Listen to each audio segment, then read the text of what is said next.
HighBridge, a division of Recorded Books, presents The Tide, the Science and Stories Behind the Greatest Force on Earth, by Hugh Aldersey-Williams. Read by Derek Perkins. Introduction.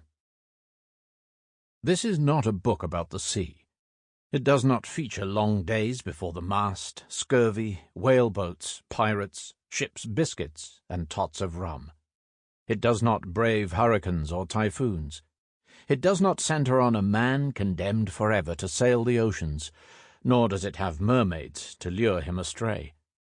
It is not about the vasty deep, man's battle with it, and his often curious reasons for going into that battle in the first place. This is a book about the sea. It is about the sea that we all know, the beach, the coast, land's edge, land's end. The sea we regard as our vacation playground, yet understand hardly at all. The sea that we move cautiously upon, and that moves us in mysterious ways, both physically and emotionally. The tides are complicated, and some people find they obtain their most elegant explanation in the form of mathematics. Yet even if you are able to interpret the symbols and equations, you immediately lose the visceral sense of the ocean's rising and falling, the sense of the tide's upper hand over humankind's maritime adventuring. The tide has simple physical power over small craft at sea, but it also has power over the senses and the mind. To stand and gaze out from aboard a boat held at anchor upon a tidal body of water within sight of land is to subject oneself to a hallucination of bewildering intensity. For, during those regular periods when the tide is running strongly in one direction or another, it will seem that the boat is cleaving purposefully through the sea, even though reason tells you it is going nowhere. It is a powerful and disturbing illusion, enhanced in its hypnotic effect perhaps by sunbeams bouncing off the streaming water, or the rhythmic undulation of the boat, or by your own hunger or thirst. You blink hard to dismiss it, but when you open your eyes, it is still there. The boat is definitely moving forward, anchor chain and all, this last determinedly probing the waters ahead like a narwhal's tusk. After a while, your brain reframes the illusion. Mesmerized by the scintillating wavelets, it now conceives that it is the water that is static, while you and the boat are racing together with the distant land toward some shared destination. The surface of the water may be glassy and smooth, wrinkled only slightly by the deep turbulence of the tidal flow itself, or it may be choppy, as it is when the wind blows against the tide and friction between the air and the water kicks up short, steep waves. It doesn't matter. Your impression, nevertheless, is that all this water must be essentially stationary. For what great power could convey such a mass of ocean back and forth so swiftly without apparent effort or cause? We learn at school that the main answer to this question is the moon and its gravitational pull on the earth, and by adulthood we have assimilated this information without demur. We stupidly take the force of gravity as read, and reserve our wonder for more modern oddities, such as quantum theory or dark matter. Yet how very odd the colossal, invisible force of gravity still is, if we stop to think about it at all. With the rushing tide, we have a visible, soaking, undeniable expression of that weirdness. Before we understood them in a scientific sense, the tides were already comprehended in their way by myth-makers and storytellers. The actual power of the tide to drag sailors to their death is surely enough to explain the lure of the siren and the sucking tentacles of the kraken. The sea has no need of assistance from malevolent creatures, which are the mere invention of ignorant seafarers, made up because they offer a more believable story than the horrid idea that something as routine and automatic as the unaided tide has the power to take a person's life. The fabulous sea monsters that adorn the peripheries of old explorers' maps may similarly be unfamiliar deep-sea species whirled up into the light by tidal upwellings, while the tidal bores of various rivers earn themselves the names of gods and monsters. Scientific knowledge offers an alternative explanation for some of these stories, but the stories live on. Science has begun to investigate the mysteries of the oceans. Only just begun, really. Oceanography is one of the youngest of the sciences, and the subject is all too obviously a large one. The investigation of the oceans has started, but we can hardly be said to have tamed them.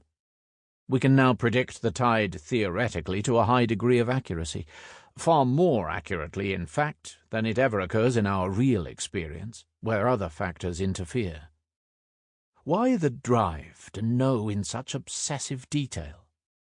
In part, it is because the tides provide a perfect example of the complex problem that should be exactly soluble. All the variables are known. It is only a matter of doing the sums. The tide offers an irresistible mathematical tease, which is undoubtedly why it has historically attracted some of the world's finest physicists and astronomers.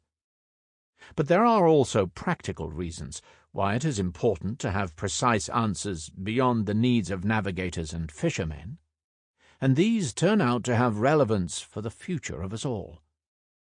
There is a good reason why, despite all this, no accessible book about the science of the tides has been published.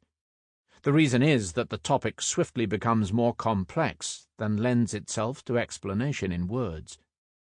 The author of A Field Guide to the Salt Marshes of New England gave his dryly brief synopsis of the subject this heading: "Tides in perhaps more detail than I should include in this book." I know how he feels. Harmonic equations give the scientist a far more versatile tool for understanding what goes on. But I know that I cannot follow this route, for your sake and for mine. Instead, I have tried a different approach. I give an episodic history of the science of tides from the earliest times up until the present day. This course allows me to voyage from the earliest science of Aristotle, who is said to have drowned himself when he failed to figure out the Greek tides, to the better-informed investigations of Galileo and Newton, and then on to a scientific understanding so complete that we are now able to predict the tides with that high degree of theoretical accuracy, far greater than any sailor needs, which is yielding important new evidence of our own impact on this watery planet.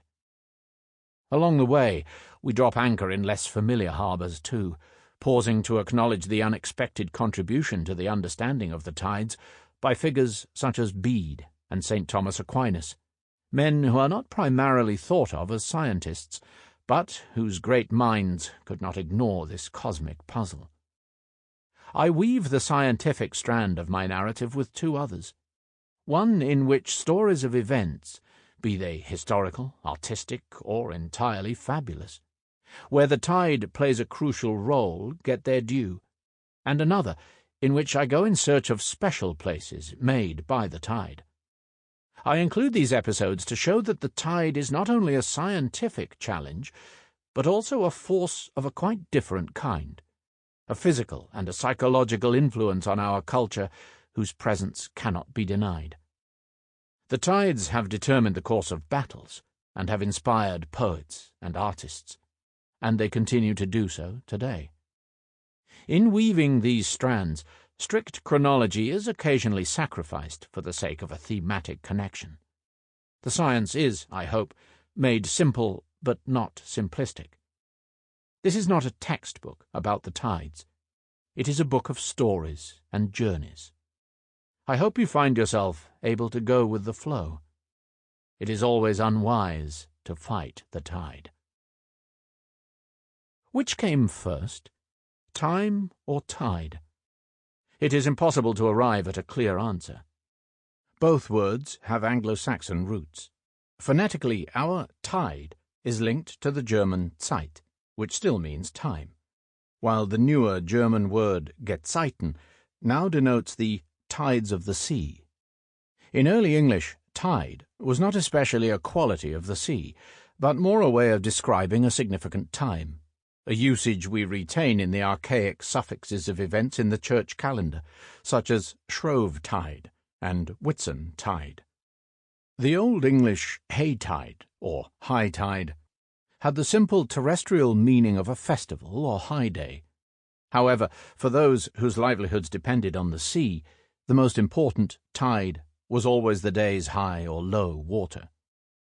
Some sources indicate that tide only came to refer chiefly to the rise and fall of the sea in the 14th century, when this medieval neologism took its place alongside ebb and flood, or ebba and flood, which stem from Old Norse and Proto-Germanic, and which have still older and more distant roots in Indo-European languages. The flood is simply the incoming tide, and it is clear there is no intrinsic conflict between this meaning, exclusively to do with the sea, and the more general meaning of the word as a threateningly raised level of water from any source. The ebb is the receding tide. The figurative senses both of flood, as in a flood of tears, and of ebb, as a kind of last chance, still in widespread rhetorical usage today, were also established by the 15th century. In his tidal adventure, Passage to Juno, Jonathan Raban suggests that it was the invention of the compass that gave man the temerity to think he might sail in straight lines across the sea. The evidence of this boldness is etched in medieval portolan charts, showing sailing directions crisscrossed with dozens of dead-straight rum lines. By contrast, a more natural navigator in tune with the elements would simply feel the currents under his hull and use the tides to advantage without worrying what his course might look like on some hypothetical map. In like fashion, it was perhaps only the invention of the clock that finally enabled the more abstract concept of time to supplant the earthly tide as many people's measure of days. We are left with only a few linguistic relics of the age before technology forced time and tide apart. If, for instance, in colloquial usage, somebody offers to tide me over, it means they will support me for a time, usually with money. But the original meaning of the phrase is nautical. To tide a boat over a sandbar, for example, is to use the period of high water to get past shallows that would be impassable at other states of the tide. With their easy assonance and their entwined historical usage, it is no great surprise to find time and tide forced together in memorable sayings. The aphorism, "Time and tide wait for no man," is the best known of these. It sounds like Shakespeare, or perhaps Chaucer. But it is even older, attributed by some to a shadowy Saint Mara from the early 13th century. It contains both a truth and a deception. For, of course, it is true that both time and tide are governed by celestial laws, and so lie beyond the control of man. But whereas time passes forever, the tide always returns. Time is a continuum, the backdrop against which all things happen. The tide is always an event in time. The senses in which time and tide do not wait are thus subtly different. If we miss an appointment because time does not wait, the moment has passed and may never come again. If we miss a tide, there is the same sense of an opportunity not taken, but there is also implicit in this expression a fairly certain knowledge that the opportunity, or something very much like it, will represent itself in due course. And there are other important differences. Time's arrow is weightless, but the tide has massive force behind it. Its flux and reflux are sensible. As we stand in the waves, the flood smacks our chest, the ebb drags on our shins. Struck by these sensations, we momentarily forget that the tide is a cyclical phenomenon, in which each motion is endlessly repeated with infinite small variations, and feel just the singular event. This visceral power is reflected in our adaptation of the tide's special vocabulary, the word tide itself, as well as ebb and flow, to broader linguistic purposes. Thus the high tide may bring unique opportunity, as Shakespeare reminds us in the famous speech of Brutus on the eve of the Battle of Philippi. There is a tide in the affairs of men which, taken at the flood, leads on to fortune. Omitted, all the voyage of their life is bound in shallows and in miseries. On such a full sea are we now afloat, and we must take the current when it serves, or lose our ventures. When the waters rise high enough, they enable the voyage of self-discovery to begin. There is, meanwhile, a desolation about the ebb, a physical emptiness that is echoed by a psychological emptiness, the loss of sea-water equated in our primitive memory with loss of the water of life. The water rushes out to join the ocean. It runs away to sea, in fact. The action has about it some of the naivete and desperation implicit in that expression. It is bound on its destiny and leaves behind it a bereft expanse of sand or mud. With the ebb goes life and life's chances, or so it might seem to us. But nature doesn't regard it like this. Nature's richest seams are often where two habitats chafe together. Birds often prefer hedgerows, not open fields or the heart of the forest. Amphibians need the water's edge, not deep water or parched earth. Margins provide choice, food to one side perhaps, refuge to the other.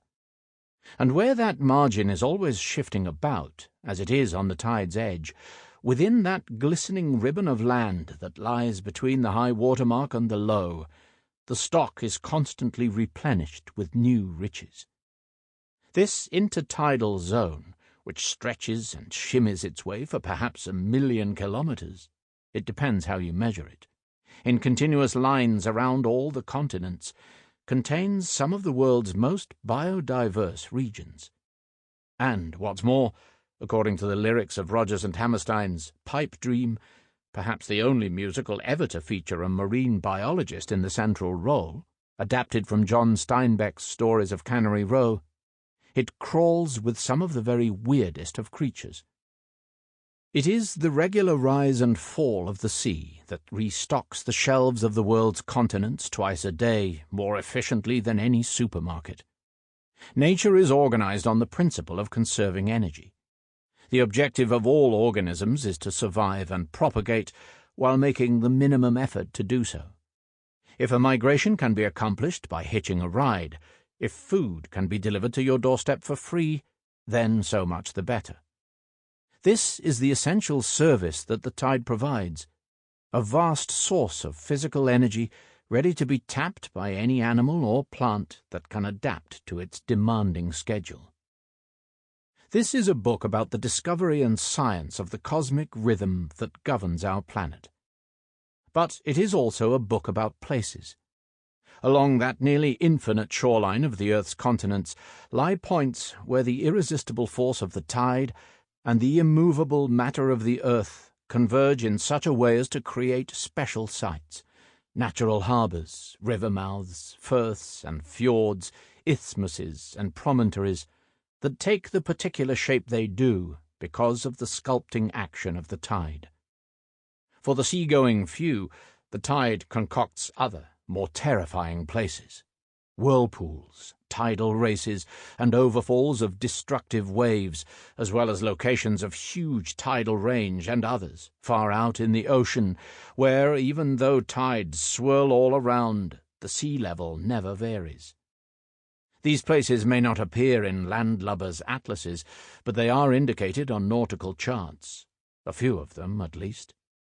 They are places, but they are also theatrical events. They occur only in these special places at scheduled times, and then only if the actors feel like turning up.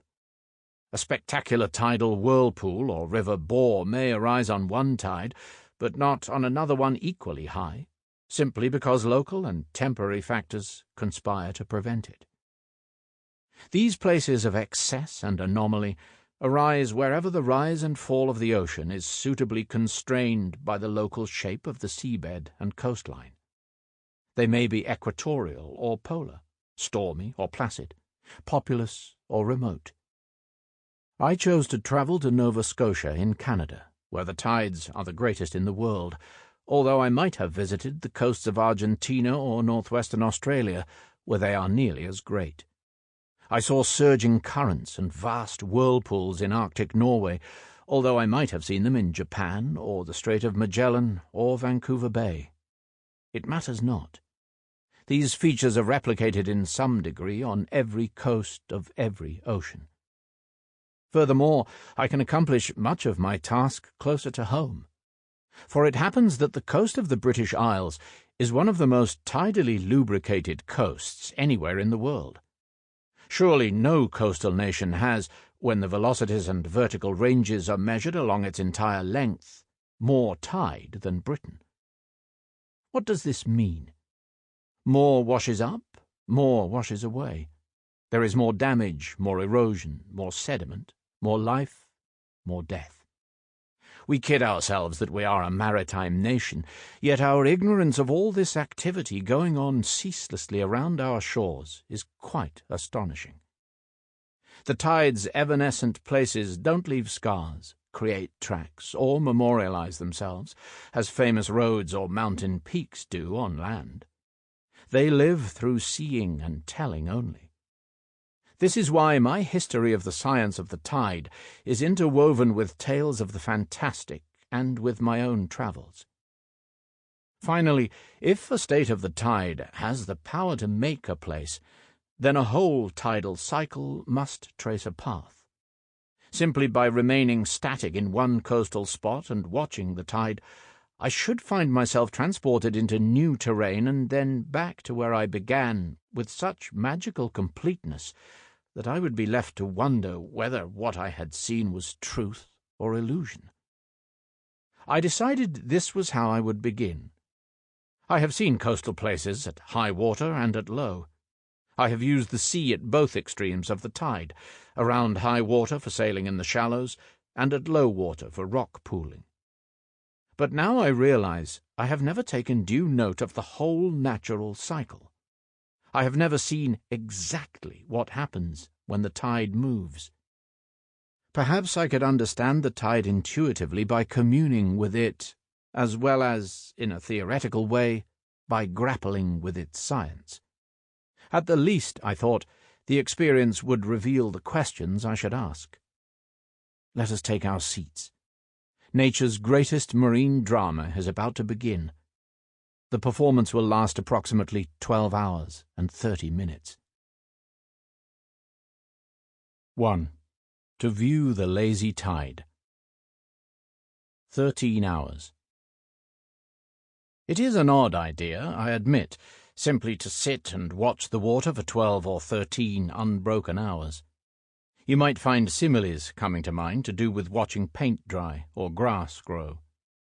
But I will shut these unhelpful analogies out of my mind. I do not know what I might see, but I will at least try to note down anything I do. I do not know what I might see, and that will be the best of it. The first requirement was to select a site where I could do this. Every part of the British coast is subject to substantial tidal movement. I live in Norfolk, a county that bulges obscenely out into the North Sea. In old satirical cartoons that depict Britain as a person, Norfolk is always the rump. The coast is correspondingly distended, and so I was spoiled for choice. I considered Blakeney Quay. I'd seen the tide running in there so fast around the bend in the river, I reckoned its speed as about 3 meters per second, based on counting as pieces of seaweed hurried by, that it sent thick wooden mooring posts into frenzied vibrations. But the place was too overrun with tourists, and I could see that I would be constantly interrupted by curious busybodies. Instead, I selected a site a mile or two away, where I knew I would be undisturbed. I could have selected many other favourite places for my task. The tidal river Yar, that all but severs the Isle of Wight in two, where I spent my childhood summers. Griswold Point, at the mouth of the Connecticut River, introduced to me by my American cousin, where the rare piping plover scrapes its meagre nest, or any of the deserted beaches I saw when I drove south through Oregon on Route 101 years ago. Cadiz, the peninsular Atlantic port of the Phoenicians and everybody since. where the city cats gather on the breakwater rocks, or nearby Cape Trafalgar, the sand-blasted beach where I once stood contemplating the historic victory of the Norfolk hero Horatio Nelson over the Spanish fleet. His own county was my choice in the end. The coastal landscape of Norfolk is predominantly flat. Low-lying farmland cedes to a broad margin of salt marsh infiltrated by a mazy network of muddy creeks before shingle banks and dunes raise a beach to the sea. The scene would be nothing like the domesticated sublime of the beach at Lyme Regis that Jane Austen describes in Persuasion, where fragments of low rock among the sands make it the happiest spot for watching the tide. My prospect would be more like that in George Crabbe's epic poem of East Anglian life, The Borough. I would view the lazy tide in its hot, slimy channel slowly glide. I would make myself into what Charles Dickens in Our Mutual Friend called one of those amphibious human creatures who appear to have some mysterious power of extracting a subsistence out of tidal water by looking at it. Reading passages such as these, I saw that writers use the tide as a kind of hypnotist's watch. It is something to induce a state of reverie, or, more dangerously, a trance. I would have to be careful not to fall into daydreaming if I was going to make more incisive observations of the unceasing rise and fall of the seas. Next, I had to choose a suitable time of year and time of day to make my study. The tides are in constant action, washing the world's shores, but they vary according to astronomical factors that are subject in turn to their own complex temporal rhythms. I did not want to freeze or fry out on the marshes, but more important than that, I would need my 13 hours to fall during daylight in order to make my observations. Wherever you are, a full tidal cycle, from high water back to high water, or low to low, takes nearly this length of time. This constraint limited me to the months from March to September, when the days were long enough. I also wanted to observe a fairly typical tide, not a huge one that would flush me out of my vantage point when high water approached, nor one so meagre that I would miss the things I should normally expect to see. Any 13-hour time slot guaranteed that I would see one high water, one low water, one full flood tide, and one ebb. But where in the cycle did I want to start my work? This was more a matter of aesthetic preference and narrative design. To begin with the tide in full spate, either flooding or ebbing, seemed to me melodramatic. An obscure logic told me that low water would be a natural beginning. A bath or a bucket starts empty after all, and its story is to be filled. This version would give the greatest sense of a flooding. I could watch the flood tide fill the creeks, but I would then have to see them empty again as the cycle came around, and something about this displeased me. Or I could start at high water. But this was not right either. Even though I would then end on a high, it seemed wrong to begin by witnessing the departure of the substance of my tale. I feared that the immediate ebb might be the end of my own story. In the end, my choice was even more restricted. The tide table showed few days when the tidal range would be sufficient for my needs, the day long enough, the weather likely to be bearable, and the place quiet enough, a weekday during school term rather than a weekend, that I would not be disturbed. In the end, I chose a day when the sun would be rising just as the ebb was gathering pace. I would begin my observations about an hour after high water. The mood should be one of calm and expectation. My morning would see the tide recede and the muddy shore revealed. High water would come late in the day and provide a well-timed climax. By starting an hour or two after high water, I would then stay on through the subsequent high water long enough to see the ebb begin again. This, I felt, would show more truthfully that the tidal cycle does not in any way peak or culminate at high water, as we might be tempted to think, but that it goes on in an eternal cycle in which no momentary state, has any more claim to special status than another. I would need to plan carefully to make the most of the day. I wanted to observe as... Sample complete. Ready to continue?